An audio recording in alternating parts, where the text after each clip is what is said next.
Travis Walton was a young man leading an ordinary life. He lived in Snowflake, Arizona. He worked as a logger. On November 5, 1975, everything changed.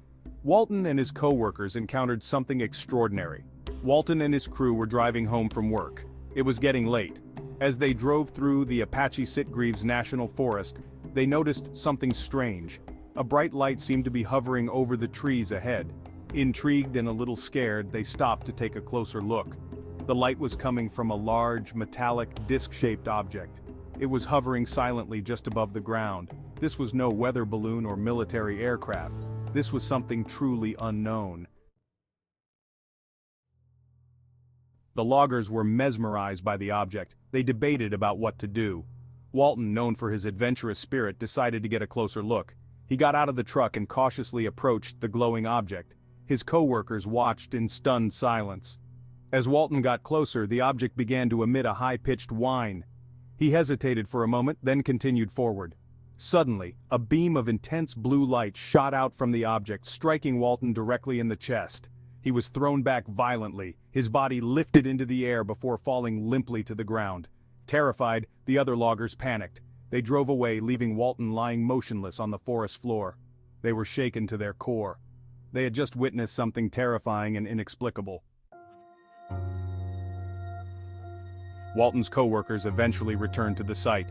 They found no trace of him or the strange object. A frantic search ensued, but Walton was gone. The authorities were notified, and a massive search and rescue operation was launched. Days turned into nights, and still there was no sign of Walton. Some people believed his co-worker's story. Others dismissed it as a hoax. The mystery deepened. Where was Travis Walton? 5 days after his disappearance, Walton reappeared. He was found disoriented and confused, wandering down a rural highway miles from where he vanished. He had no memory of the intervening time. Section 4. A search for truth or a cover-up. Walton's return only intensified the mystery surrounding his disappearance. He underwent medical examinations. Doctors found no physical injuries. However, he was clearly traumatized by his experience. Under hypnosis, Walton began to recall terrifying details. He described being taken aboard the strange craft by bizarre, hairless creatures with large eyes. He spoke of painful medical examinations and feelings of terror and isolation. Polygraph tests conducted on Walton and his co-workers suggested they were telling the truth. This only fueled the debate. Was this proof of an alien abduction, or was it something more earthly? Section 5. Unanswered questions and official findings. The Walton case quickly gained national attention. It became one of the most well-known and controversial UFO abduction stories in history.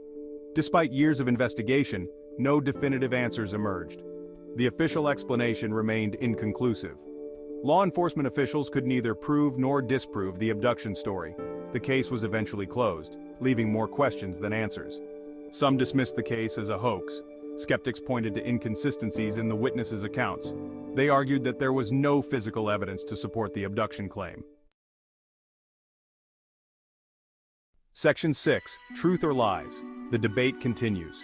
Despite the lack of concrete proof, many people believed Walton's story. They saw it as evidence that we are not alone in the universe.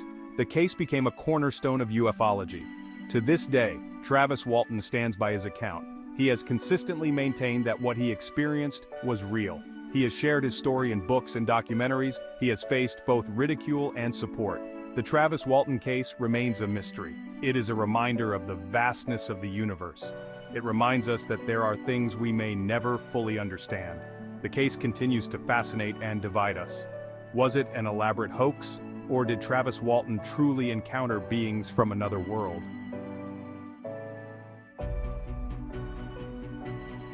Thanks for tuning in, Weirdsville dwellers. Brace yourselves for more bizarre tales every Wednesday at 3 p.m. EST. If you haven't joined our community yet, hit that subscribe button to stay in the loop with the weirdest happenings in Weirdsville. Until our next rendezvous, never stop questioning the unknown and keep that curiosity of yours burning bright. Farewell for now.